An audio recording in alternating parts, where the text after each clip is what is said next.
Okay, so good morning everyone, good evening everyone, or whatever time you're watching this video. So welcome back to my YouTube channel that is Collapse Classroom.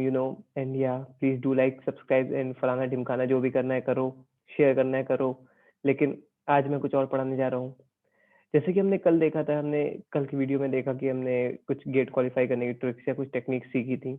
इसके बाद इसी बीच में मैंने 9th class की एक video बनाई जिसमें मैंने बच्चों को बताया ये किस तरह से इम्प्रूवमेंट इन फूड रिसोर्सेज करते हैं.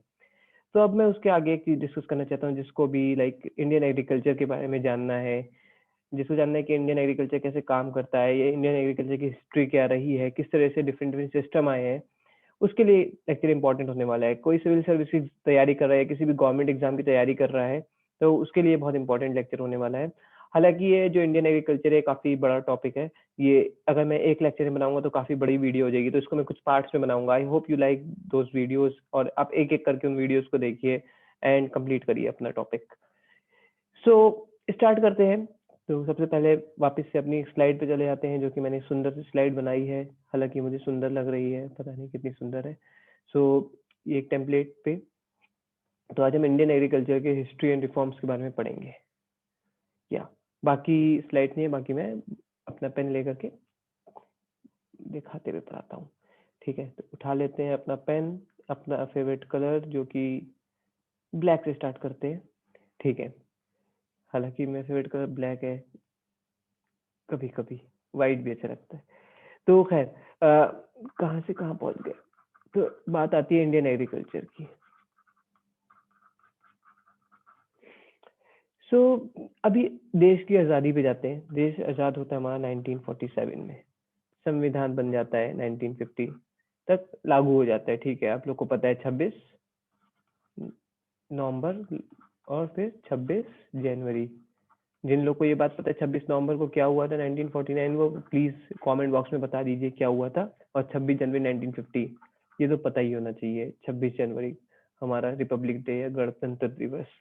ओके, सो जिस टाइम पे उस टाइम पे हमारी जो देश की हालत थी, जो इंडियन एग्रीकल्चर था उसकी प्रोडक्टिविटी कैसी थी, उस बारे में थोड़ी बात करते हैं.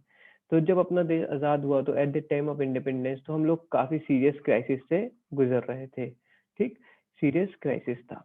और सीरियस क्राइसिस की वजह में 1943 में एक फेमाइन आया था, आप लोगों ने पढ़ा है ना, बंगाल वाला. उसके बाद क्योंकि वर्ल्ड वॉर चल रहा था उसी टाइम पे 1939 टू 1945, तो काफी ज्यादा इंडिया का अभी हाल सही नहीं था. ठीक है, अब फार्म की प्रोडक्टिविटी जो लो थी और हमारे जो पीजेंट्स थे, जो हमारे फार्मर्स थे, वो सब के सब एक तरह की वो गुर्बत वाली जिंदगी, पॉवर्टी वाली जिंदगी गुजार रहे थे, पुअर थे. ठीक है, इंडिया सेल्फ सफिशिएंट नहीं था. इंडिया जो था not self sufficient at that time to fulfil the demand of food. तो अपनी पॉपुलेशन को फीड करने के लिए भी सेल्फ सफिशिएंट नहीं था. तो क्या करना पड़ता था, कुछ डेवलप्ड कंट्रीज से हम लोग को मंगाना पड़ता था, डेवलप्ड कंट्रीज से. ठीक है, हम कर लेते थे, इंपोर्ट करते थे फूड को. सो इन हालात में इस टाइम पे हम लोग आज़ाद होते हैं. बट अब चैलेंज आ जाता है जो गवर्नमेंट है उसके पास कि किस तरह से इस प्रॉब्लम से निकला जाए. तो ये चैलेंज आया, इसको चैलेंज को अच्छे से फेस करने की जिम्मेदारी ली. लैंड में देखा कि प्रॉब्लम क्या है, तो लैंड रिफॉर्म्स की बात करेंगे कि हमने कुछ लैंड रिफॉर्म्स किए. क्यों? क्योंकि देखिए हुआ क्या कि जब हमने अंग्रेज आए हमारे पास. कौन आया? अंग्रेज. अंग्रेज को हमें अब इसी तरह से अंग्रेज को अपनी हिंदी लिपि में लिखेंगे. तो अंग्रेज आए. अंग्रेज कब आए? यस, 1600 के करीब में इन्होंने ईस्ट इंडिया कंपनी बनाई, ईस्ट इंडिया कंपनी. और इन लोग ने हमारे देश पे अपना एक तरह से हल्के हल्के करके सिस्टम पे कब्जा कर लिया. जब इन्होंने कब्जा किया तो इन्होंने कुछ रिफॉर्म्स लेके आ गए. ये तो कुछ रिफॉर्म्स इन्होंने किए, फिर हम रिफॉर्म्स तो हमने बाद में किए, इन्होंने पहले कुछ रिफॉर्म किए. पहला इन्होंने कॉन्सेप्ट लाए, आपने सुना होगा, जमींदारी सिस्टम. ठीक है, जमींदारी सिस्टम लेके आए. जमींदारी सिस्टम से पहले जब इंडिया था ना, तब किंगशिप चलती थी, तो जागीरदारी सिस्टम चलता था. कौन सिस्टम चलता था? जागीरदारी सिस्टम. ठीक है, जागीरदारी सिस्टम में क्या होता था, कुछ जागीरदार होते थे. ठीक है, कुछ जागीरदार होते थे. वो जागीरदार क्या करते थे, कुछ लैंड होती थी उसको लाइक अलग अलग जमींदार को दे देते थे, वो जमींदार को दे देते थे, और ये जमींदार जो लोग होते थे ये फर्दर इस लैंड को किस में बांट देते थे, अलग अलग पीजेंट्स में, फार्मर्स में बांट देते थे। ठीक है, पीजेंट्स में बांट देते थे, जैसे सब में छोटे छोटे पीजेंट्स हैं, वो पीजेंट्स क्या करते थे, इस पे काम करते थे, और इसका जो भी रेवेन्यू होता था वो कुछ पैसा जमींदार को देते थे, फिर वो जमींदार आगे जागीरदार को देता था।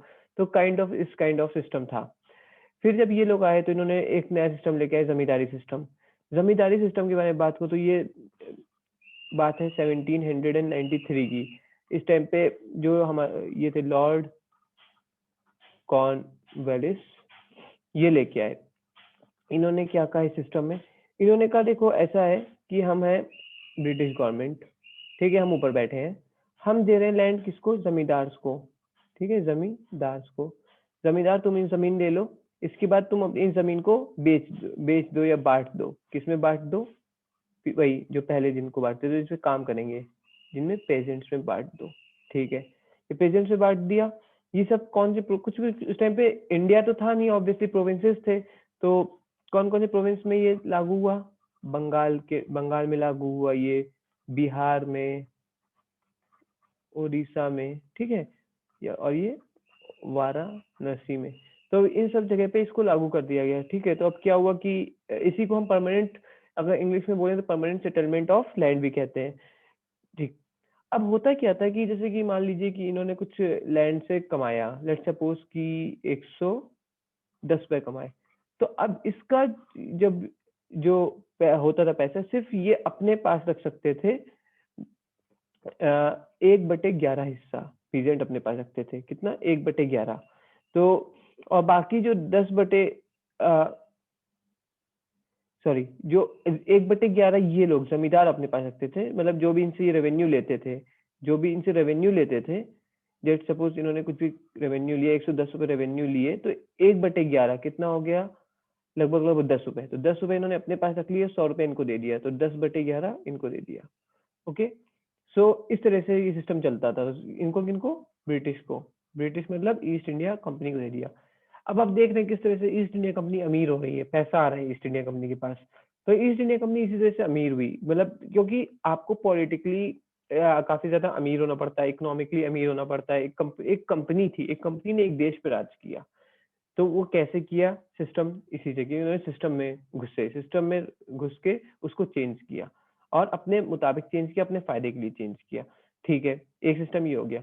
अब एक और सिस्टम हमको जानना है, जो कि था रेवतवारी सिस्टम। ठीक है, ये कौन सा सिस्टम था, कुछ टाइम की बात है, 1820 की बात है, 1820 की बात है। एक बंदा था थॉमस मुनरो, ठीक है, थॉमस मुनरो ये लेके आ जाते हैं, और कि कौन से प्रोविंस में, पहले बंगाल का तो काम हो चुका है, तो बचा क्या है, मद्रास है आपका, बॉम्बे का प्रोविंस है, और असम है, असम में, मद्रास में, बॉम्बे में, ठीक है, या कुर्ग इलाका, जो कुर्ग काफी ज्यादा अच्छी घूमने की जगह है कुर्ग प्रोविंस में। तो यहाँ पे क्या हुआ, इन तीनों जगह पे, इन तीनों चारों जगह पे रेतवाड़ी सिस्टम आ गया।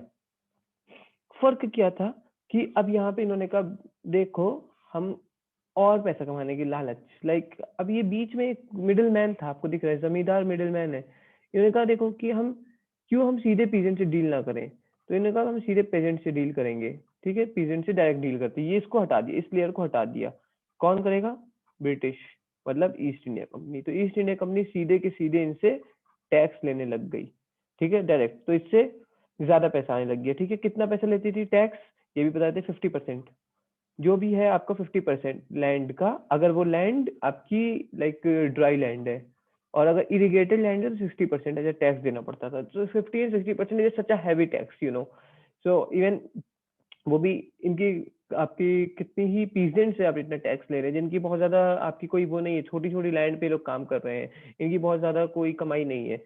हाँ, अभी जो टैक्स सिस्टम है, अगर आप इंडिया का देखें, तो हम लोग को जिसकी 15 लाख या 12.5 लाख, 15 लाख इतनी सैलरी होती है, उसके ऊपर 25-30% टैक्स लगता है। अदरवाइज आपका टैक्स सिस्टम आपने देखा है, 5 लाख से नीचे का क्या टैक्स नहीं है, 5 लाख के ऊपर अलग अलग स्लॉट्स होते हैं, अलग अलग कैब वो होते हैं, जैसे हमने कैबिन्स बना रखे हैं कि इस स्लॉट में इतना लगेगा, इस स्लॉट में इतना लगेगा, लेकिन ये 50% टैक्स बहुत ज्यादा है। ये बस मैं एक तरह से बताने की कोशिश कर रहा हूँ कि 50% टैक्स बहुत ज्यादा होता है। तो खैर, तो इतना टैक्स देते थे वो लोग, देन आगे चलते हैं, रेतवाड़ी सिस्टम के बाद एक थर्ड सिस्टम आया जिसके बारे में बताना जरूरी है ताकि रिफॉर्म से पहले हम उसकी बात करें, महलवारी सिस्टम।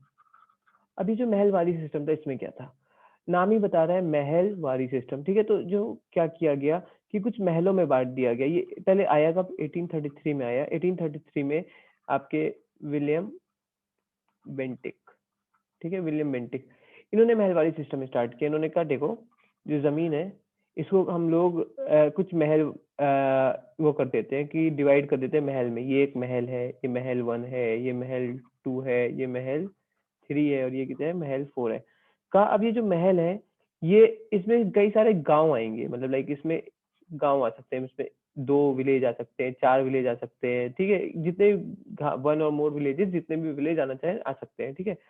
हर एक विलेज में एक कमेटी होगी, जैसे इस विलेज की एक कमेटी होगी। अब इस विलेज की एक क्या होगी, कमेटी। एक कमेटी क्या करेगी, एक कमेटी करेगी आपका टैक्स कलेक्ट, ठीक है, टैक्स कलेक्ट। तो हर एक विलेज की कमेटी वो टैक्स कलेक्ट करेगी। तो कुल मिला के फिर देख लेंगे, फिर महल लेवल पे तो ये कोऑर्डिनेट होगा, तो हर एक महल सारी कमेटी आपस में मिल जाएंगी जितने विलेज की है, और महल, और इस महल से M2 वाले महल से कुछ पैसा आएगा, M1 वाले महल से पैसा आएगा, और सबका सब पैसा जो भी टैक्स है वो फाइनली जाएगा कहाँ पे, ईस्ट इंडिया कंपनी पे। तो इस तरह से इन्होंने 3 सिस्टम ला करके, चाहे जमींदारी सिस्टम हो, चाहे रेतवाड़ी सिस्टम हो, चाहे महलवाड़ी सिस्टम हो, तीनों तरह से इंडियन एग्रीकल्चर की जो रीढ़ की हड्डी है उसको टेढ़ा कर दिया, उसको एक तरह से गरीब कर दिया। सारा पैसा यहाँ ड्रेन हो रहा था। इसलिए जो दुर्दशा हुई, जो इतना खराब हुआ इंडियन एग्रीकल्चर, उसके रीजन ये थे। तो अब जब ये प्रॉब्लम्स थी तो सबसे, जैसे अब इंडियन गवर्नमेंट आई 1950 में, जब आपका ये अपना कॉन्स्टिट्यूशन लागू हो गया, तो और तो सोचा गया कि चलो इसको सही किया जाए। तो सही करने के लिए हम जिस पे आगे के रिफॉर्म्स करते हैं, ठीक है। तो कौन कौन गवर्नमेंट में था, हम जवाहरलाल नेहरू, JLN लिख देते हैं उनको, जवाहरलाल नेहरू, और प्लस कैबिनेट और पूरे गवर्नमेंट जो है, ठीक है। तो सब ने मिल करके डिसाइड किया कि जो जो पहले प्रॉब्लम्स है, हमने प्रॉब्लम तो देख लिए कि क्या प्रॉब्लम्स है, यही सब प्रॉब्लम्स है, तो क्या करें, इसको एबॉलिश कर दो, ठीक। तो पहला रिफॉर्म था एबॉलिशमेंट ऑफ जमींदारी सिस्टम, ठीक है, या फिर इंटरमीडिएटरीज बोल दो, ठीक है, जमींदारी सिस्टम को एबॉलिश कर दो। क्यों, क्योंकि जब इंडिपेंडेंट हुआ 1947 के टाइम पे, हमारा लगभग लगभग 57% एरिया, 57% एरिया जमींदारी सिस्टम के अंडर में आता था इंडिया का। तो जब इसको इन्होंने हटाया, मतलब लाइक एबॉलिश किया, तो कितना एरिया और क्या किया, पहले इसको मतलब जमींदार से ले लिया और फिर रीडिस्ट्रीब्यूट कर दो, रीडिस्ट्रीब्यूट कर दो, ठीक है, फार्मर्स को। ओके, तो ये रीडिस्ट्रीब्यूट कर दो इस तरह से। तो कितना एरिया रीडिस्ट्रीब्यूट हुआ, 173 मिलियन हेक्टेयर रीडिस्ट्रीब्यूट हुआ area. It is very much. कितना ज्यादा है, थोड़ा आइडिया लगा ले सकते हैं। दिल्ली का एरिया गूगल करा था मैंने, तो मुझको लगभग लगभग 30 लाख, 33 लाख ऐसा कुछ मिला था। 33 लाख मतलब 3 हेक्टेयर, मतलब 3 मिलियन हेक्टेयर था दिल्ली का एरिया। तो समझ सकते हैं अभी कितना एरिया है। Okay, so if I am not wrong तो ये है, खैर। सो ये आपका एक तरह से इसका एरिया हो गया, जो कि after abolishment of zamindari system, जो कि अब रीडिस्ट्रीब्यूट होने के लिए तैयार था। ओके, अब आता है दूसरा रिफॉर्म, वो है टीनेंसी रिफॉर्म्स। ये क्या होते हैं, मतलब जो हमारे जो फार्मर्स है, जो टेनेंट्स है, उनके लिए रिफॉर्म्स होने चाहिए, ठीक है। तो उनके लिए क्या, वो क्या देते हैं बेचारे, रेंट देते हैं। तो रेगुलेशन क्या करना पड़ेगा, रेंट का, कि कितना रेंट दिया जाए। तो गवर्नमेंट ने डिसाइड किया कि देखो जो रेंट तो देना ही पड़ेगा तुम लोग को, लेकिन रेंट को इतना दो कि जो कि तुम्हारा निकल सके। लाइक कितना रेंट लो, बोला जितनी उसकी उपज है उसका 1/4 या 1/5, इससे ज्यादा मत लो। इससे ज्यादा बिल्कुल रेंट मत लो, टोटल प्रोड्यूस का रेंट मत लो, ठीक है। एक तरह की अपर कैप लगा दी, ठीक है, एक तरह की अपर कैप लगा दी। ओके, दूसरी चीज क्या की, थोड़ी सिक्योरिटी हो ऑफ टेन्योर की, कि कोई तुम्हारी जमीन पे काम कर रहा है तो उसको थोड़ी सिक्योरिटी दो तुम, ठीक है, कि वो इतने दिन काम करेगा, ठीक है, एकदम से तुम उसको निकालो मत, क्योंकि जब ये तुमने हटाया तो बहुत सारे लोग बेरोजगार हो सकते हैं, ठीक है, तो उनको निकालो मत, उनको एक सिक्योरिटी दो, कुछ टाइम तक काम करने का अनुमति दो, ये सब चीजें से, तो सिक्योरिटी ऑफ टेन्योर उनको प्रोवाइड किया गया।